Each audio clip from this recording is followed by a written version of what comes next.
ஜிஆர்ஏன் Bible family fellowship என்பதன் வழியாக உங்களை சந்திப்பதில் மிகுந்த மகிழ்ச்சி அடைகிறேன். அனைவருக்கும் வணக்கம். காலைதோறும் உடைய கிருபை புதிதானவைகள். நாம் ஏற்கனவே கணவன் மனைவி இடையே சண்டை சச்சரவுகள் ஏன், அவற்றுக்கு பின்னால் இருக்கிற ரகசியம் என்ன என்பதை நீங்களும் நானும் போன காணொளியில் பார்த்தோம். அதற்கு தேவன் நம்மை படைத்த விதத்தை பற்றி நம்ம பார்த்தோம். பார்த்திங்கன்னா ஆதியாகமம் 1ஆம் அதிகாரம் அந்த 26, 27, 28 வசனங்கள், 3 வசனங்கள், அவர் அந்த மனிதனை படைக்கும்போது ஒரு திட்டம், செயல்படுத்துதல், நோக்கம் என்று அந்த வசனத்தில் அதை வெளிப்படுத்தி இருக்கிறார். ஆதியாகமம் 1:26 அது மனிதனை படைப்பதை குறித்த திட்டத்தை அவர் வெளிப்படுத்துகிறார். பின்பு தேவன் தமது சாயலாகவும் தமது ரூபத்தின்படியையும் மனுஷனை உண்டாக்குவோமாக, அவர்கள் சமுத்திரத்தின் மச்சங்களையும் ஆகாயத்து பறவைகளையும் மிருக ஜீவன்களையும் பூமி அனைத்தையும் பூமியின் மேல் ஊறும் சகல பிராணிகளையும் ஆளக்கடவர்கள் என்றார். அப்போ அவருடைய மனதில் ஒரு திட்டம் இருந்தது. என்ன திட்டம்? நமது சாயல், தமது ரூபம், இந்த ரெண்டையும் வைத்து தான் மனிதனை உண்டாக்கணும்னு சொல்லி அவர் விரும்பினார். இதற்கு முன்னால் பறவைகளையோ தாவரங்களையோ மிருகங்களையோ படைக்கும்போது அப்படி அவர் யோசிக்கவில்லை. அப்போது மனிதனுக்கு ஒரு சிறப்பு, ஒரு அழுத்தம் கொடுத்து, ஒரு கவனம் கொடுத்து, உங்களையும் என்னையும் படைக்கும்போது அவர் அவருடைய சாயலில், அவருடைய ரூபத்தில் படைத்தார். அப்போ சாயல்னா என்ன, ரூபம்னா என்ன?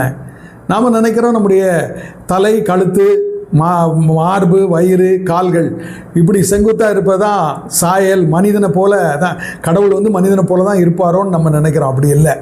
இது அவருடைய தன்மைகளையும் குணங்களையும் சொல்கிற. தன்மை என்றால் அவருடைய மூவொரு தன்மை, குணங்கள் என்றால் அவருடைய முழுமையான குணங்கள். அதாவது கடவுள் 9 வகையான குணங்களை பைபிள் வழியாக வெளிப்படுத்தி இருக்கிறார். என்ன?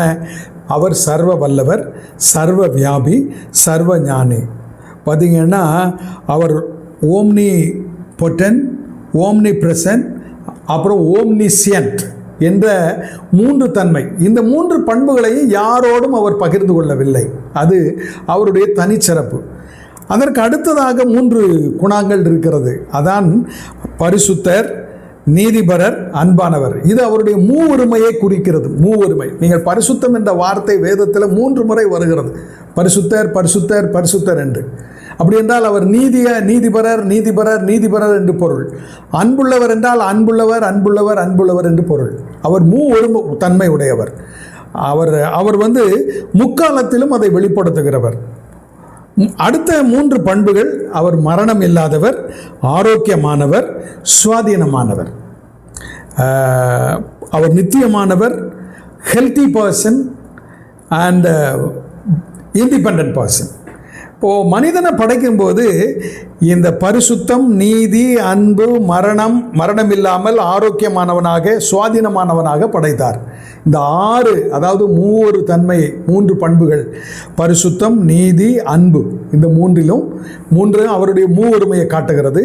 அவருடைய குணம் என்றால், ரூபம் என்றால் அவர் மரணம் இல்லாதவர், ஆரோக்கியமானவர், சுவாதீனமானவர். மனிதனை படைக்கும்போது மரணமே கிடையாது. ஆதாம் ஏவாளுக்கு மரணம் கிடையாது. அப்படி தான் ஆண்டவர் படைத்தார். ஏனென்றால் அவரை போல், அவருடைய ரூபத்தில், அவருடைய சாயலில் நம்மை படைத்தார். இது அவர் திட்டம் பண்ணினார். பாருங்கள், நீங்களும் நானும் ஆரோக்கியமாக வாழணும், மரணம் இல்லாமல் வாழணும், சுவாதீனமாக வாழணும், யாருக்கும் அடிமையாக இருக்கக்கூடாது. ஆனால் இன்றைக்கு நீங்களும் நானும், கணவனும் மனைவியும் ஒருவருக்கொருவர், அதாவது இந்த உலகத்தில் பார்த்திங்கன்னா ஒருவருக்கொருவர் நாம் இணைந்து வாழ வேண்டியது இருக்க, யாரோ ஒருவர் நம்மை பின்னால் இருந்து இயக்குகிறதை நீங்கள் உணர முடியும். கணவன் இயக்கலை, பின்னால் இருந்து ஒரு சக்தி இயக்குகிறது. அதுதான் நம்ம பார்த்தோம். நம்ம உங்களுக்குள் ஏன் சண்டை சச்சரவு? அது உங்கள் அவயவங்களில் குடிகொண்டிருக்கிற இச்சை. இச்சைன்னா என்ன? அதீத ஆசை, விருப்பம் இல்லை, ஆசை. அதற்கு பேர் டிசையர். இன்னொரு வார்த்தையில் சொன்னால் லஸ்ட்ன்னு சொல்லுவாங்க. இச்சை தான் மனிதனை இயக்கி கொண்டு இருக்கிறது. இந்த இச்சை எப்படி வந்தது? ஏதேனிலே வந்தது. அது நமக்கு ஆதி கதை. அன்பான தேவனுடைய பிள்ளைகளே, இந்த ஆண்டவர் நம்மை படைக்கும்போது மனிதனை மட்டும் தலை, மார்பு, வயிறு, கால்கள் என்று படைக்கலை. எல்லா உயிரினங்களையும் இப்படி தான் படைத்தார். நீங்கள் பாருங்கள், ஒரு மாடோ ஒரு ஆடோ அல்லது ஒரு மண்புழுவோ எதை எடுத்துக்கிட்டாலும் பார்த்தீங்கன்னா இந்த 4 பகுதிகள் இருக்கும்: தலை, மார்பு, வயிறு, கால்கள். மனிதனை படைக்கும் அவையெல்லாம் பூமியை பார்த்து படைக்கப்பட்டது. மனிதனை மட்டும் விண்ணை பார்க்கும்படி படைத்தார்.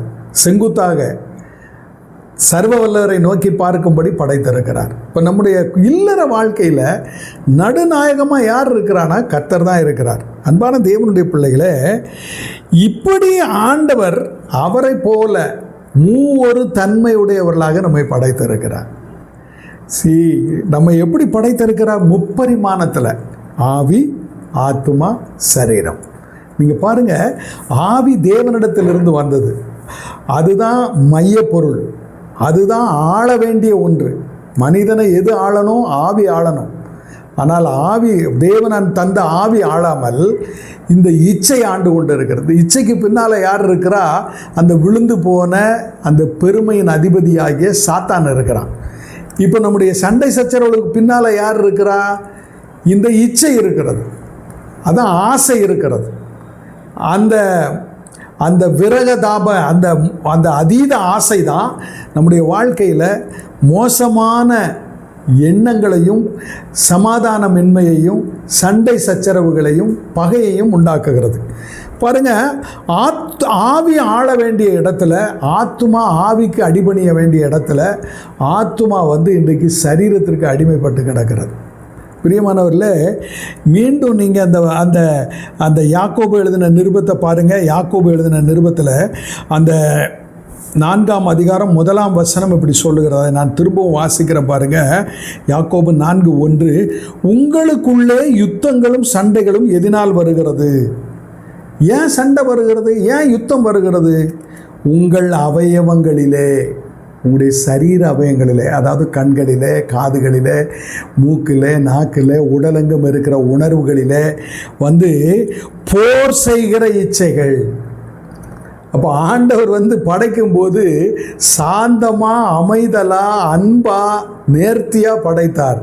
இந்த போர் செய்கிற குணம் எங்கிருந்து வந்தது? இது சாத்தானிடமிருந்து வந்தது. பாருங்க, அப்போ ஆண்டவர் மனிதனை படைக்கும்போது எப்படி படைத்தாராம்? ஆவி, ஆத்துமா, சரீரம் தம்மை போல. அவரிடத்தில் ஆவி பரிபூர்ணமாக இருந்தது.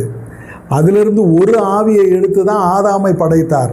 அந்த ஆதாமினுடைய ஆவியை 2ஆக பிரித்து தான் ஏவாள் படைக்கப்பட்டாள். ஏவாளும் ஆதாமும் இணையும் போது, பாலுறவில் இணையும் போது கர்ப்பத்திலே அவர்கள் பிள்ளைகளை பெற்றுக்கொள்ளுகிறார்கள். இப்போ பாருங்களேன், அறிவியல் ரீதியாக XY என்பது தான் ஆண் பெண்ணுக்கான அடையாளம். ஒரு ஆணுடைய உடலில் XY என்ற குரோமோசோம்கள் இருக்கும். பெண் உடலில் Y குரோமோசோம் இருக்காது, XX தான் இருக்கும். அப்போது ஆணுடைய சரீரத்தில் XY குணாதிசயங்கள் இருக்கிறது.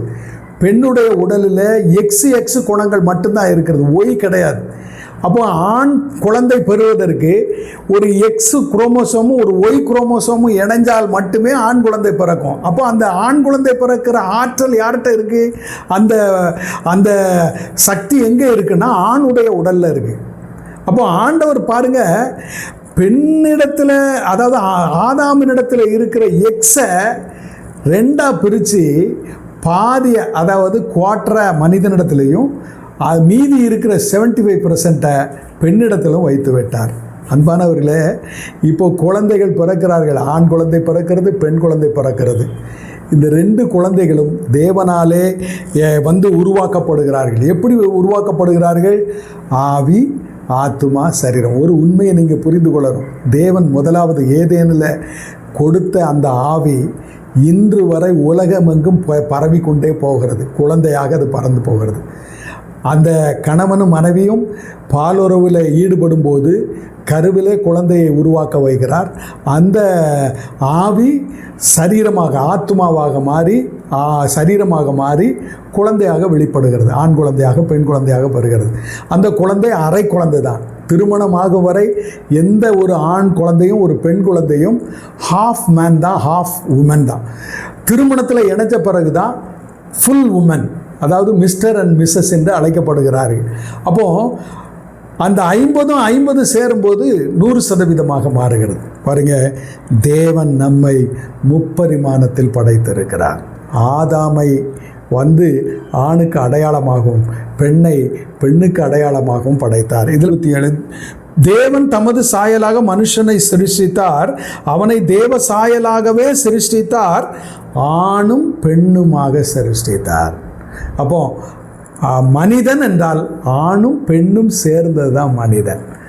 தனியாக இருப்பதில் நல்லது அல்ல, ஆணும் பெண்ணும் சேர்ந்து இருப்பது தான் நல்லது. ஆண்டவர் சொல்கிறாரு, தள்ளி விடுதலை நான் வெறுக்கிறேன். இந்த காலை வேளையில் ஆண்டவருடைய கிருபை நம்மை சூழ்ந்து கொள்வதாக. முப்பரிமாணத்தில் படைக்கப்பட்ட நாம் வெவ்வேறு விதமான நோக்கங்களுக்காக படைக்கப்பட்டிருக்கிறோம் என்பதை உணர்ந்து செயல்படுவோம். கர்த்தர் நம்மை ஆசீர்வதிப்பார். ஜெபிப்போம். நல்ல ஆண்டவரே, உம்மை துதிக்கிறோம், உம்மை ஸ்தோத்திரிக்கிறோம். உடைய பரிசுத்த கரத்தில் எங்களை ஒப்புக் கொடுக்கிறோம். தொடர்ந்து கர்த்தாவே, ஆவி ஆத்துமா சரீரம் என்ற இந்த முப்பரிமாணத்தை பற்றி நாங்கள் இன்னும் தியானிக்க கர்த்தர் எங்களுக்கு உதவி செய்யும். இயேசுவின் நாமத்தில் வேண்டுகிறோம் நல்ல பிதாவே, ஆமென்.